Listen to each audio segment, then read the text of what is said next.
Hola guys and girls, and welcome team to our locker room strategy meeting for the final week of the PPL, at least of the regular season. Week 8, we are up against the New York Marauders coached by Drewby, and this is a very important match. This match is going to decide if we make it into playoffs or we don't. Basically, if we get a shot at winning the championship of this PPL season, or if we just lose right here, and basically our run ends right here. So very important match. Thankfully, we only lost 1-0 to Mephisto last week, so our differential is, I mean, not good, but at least it didn't get a lot worse with that loss. So yeah, we need to win, and we need to win as high as possible, because even if we win, it's not guaranteed that we make it into playoffs. And Drewby is in a similar boat. His differential is a lot, it's worse than mine, but not a lot. Like, I'm in the negative digits as well, so I'm not gonna bash on him too much for the -11 there. But he's in a similar boat. He needs to win high as well if he wants to have a good shot into the playoffs. So it's definitely gonna be an important match for both of us. So definitely a good one at that. And yeah, he has definitely a scary team to face. He has the Sun team of this season, the only weather team we had to face, and the only weather team actually drafted, because to be honest, barring Sun, all the other weathers are not as great, because photosynthesis only works in summer, and there's no equivalent in rain, only for electric rain, and electric rain without Coco kind of sucks. So yeah, looking at his team, he got the big offensive threats, of course, in Cinder Ace and the Walking Wake in the Sun. Very fast Regieleki, which, of course, if you don't have electric immunity, just thing goes wild. Sun Sweeping, Scovillain, the Mismagius, the Slitherwing, the Honchkrow with Terra, Dark Flying, and Steel, the, what's it called again? The Brute Bonnet with Terra, Grass, Dark, and Fire. The Klefki, which can be very annoying with status stuff and screens and shenanigans. Then the Hisuian Sliggoo with Terra, Steel, Fairy, and Water. Very bulky, potentially Torkoal, of course, there to set up the Sun. And then the most defensive mon, the Clodsire, which, yeah, makes hitting stuff on the special side, or setting up on the special side, very difficult. But, yeah, that's the team. And, yeah, definitely some big threats there. But, yeah, most of the things we can probably predict on his side, because weather team seems to, most of the time, run very linear in what they do. So, yeah, let's go over the team that we prepared for this matchup. First of all, these are the 6 I'm gonna bring to this match. Magic, you, the Roaring Moon, Varbish the Talonflame, Lely the Pawmod, Marine the Florges, Corvi, Barely the Corviknight, and of course Rudy the Dondozo. And yeah, a bit more of a defensive lineup once again. As you can see, we have 3 defensive mons, 3 more offensive mons, so 50-50 split there. Because I need to most likely try to preserve differential as much as possible, I felt more comfortable with going with a more defensive approach. I could have gone hyper offense and hopefully hope to sweep him very early, but every time I tried hyper offense in my draft league career, it's failed horribly. So yeah, not gonna try that again. Rather have a bit more defense than per usual matches, so I can basically take the hits and keep the match going that way with a lot differential on our side, at least the most as possible. The win is the biggest priority, and after that we can worry about differential. But yeah, let's start with our defensive core. First of all, we got Corviknight, the Fist Def Corviknight with the Ockerberry, Bravebird, U-turn, Defog, and Roost. Hazard control with Defog, of course, Roost, U-turn for momentum, and then the Bravebird, yeah, as our best move. This is our Fist Def mon to deal, for example, with the Slitherwing.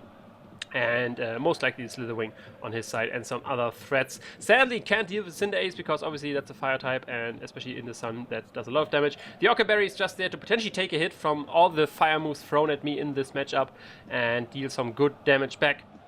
And yeah, basically just BS has removal. My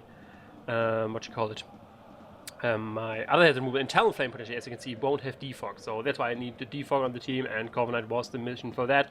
It doesn't have the best matchup in this scenario, because obviously it's the Sun team, and yeah, but I needed the hazard control potentially, and it does deal with some of the mons. Even with the Def investment, we take some hits from the special mons, which are not as strong, be it the Mismagius, for example.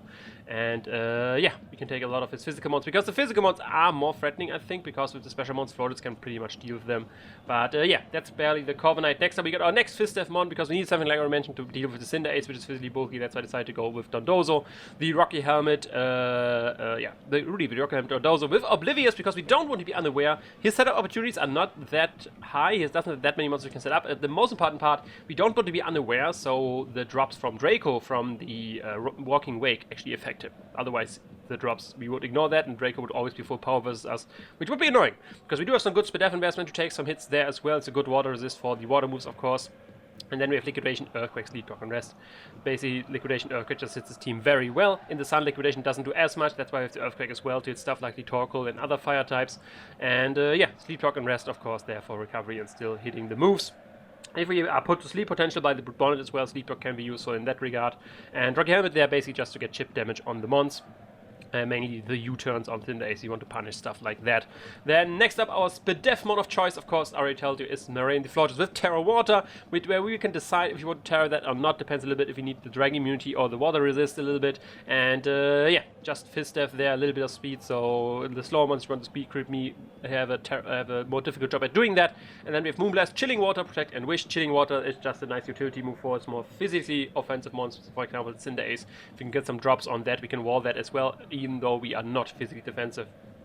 So yeah, that's a go of Chilling Water there. And it's Terra Water boosted as well once we decide to Terra. So yeah, can do some good damage with that. And yeah, Protect and Wish, because we need the Wish for our Dondozo, for example, and other stuff. And the Protect is of course nice to stall potentially out the Sun. If like there's a few Sun turns we need to stall out, the extra turns we can buy with Protect are very useful. That's why I just go with Wish Protect in this match, even though Synthesis in the Sun of course heals a lot more. But I decided with Wish Protect because it just, yeah, like I said, for the utility of healing other mons, because this we want to outlast the opponent in this match, and getting Wishes on our mons which yeah, have difficulty getting health on them can be very useful, and like I said, Protect I already explained. So next up, now for our offensive lineup, now we actually do some damage, and the first one to do a lot of damage is our Wall Breaker, because we can make use of the Sun with our Roaring Moon, because it has Photosynthesis as well, and with the Life Orb, we do massive damage to everything. Jolly Nature max speed, so potentially speed tie with the Cinder Ace if he decides to be max speed Jolly as well, and Dragonclaw, Fire Fang, Earthquake, Protect just hits the whole team. Protect is there for potential the Slitherwing for the first impression on that, so we are immune to that, or not immune, we protect versus that, and then you can't click it again basically.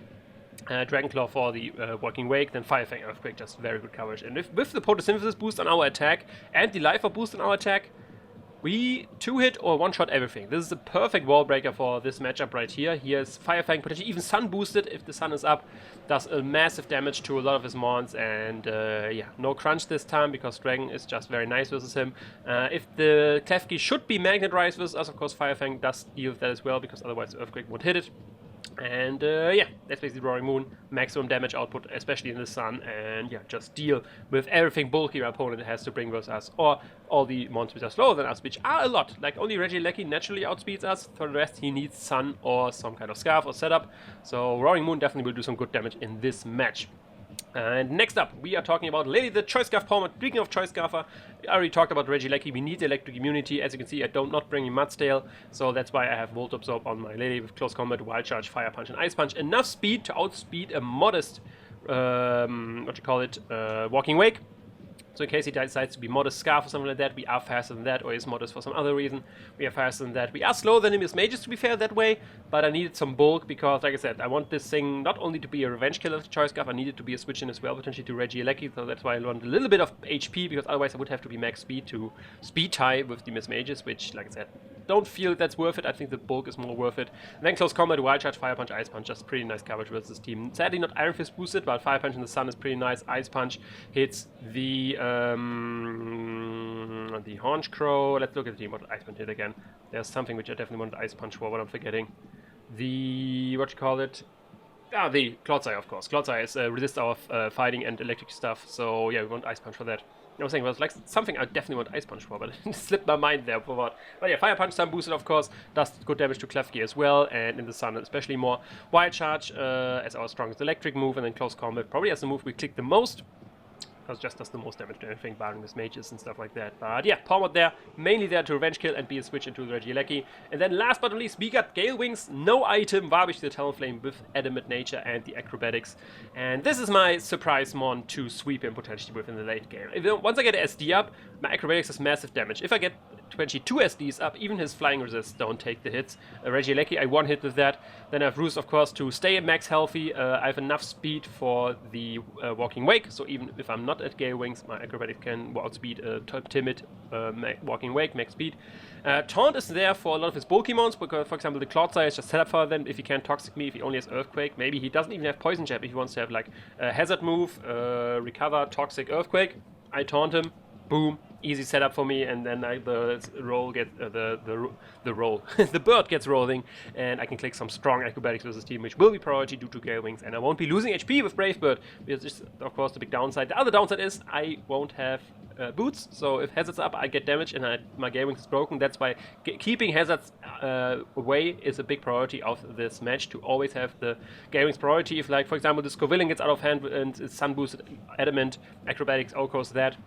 And yeah, that's the idea. A lot of times he brings Yawn on his Torkoal as well, and if it's only Yawn, Fire Move, Rapid Spin, Hazards, then yeah, once again setup fodder for my Gale Wings Talonflame here. So yeah, that's basically the idea.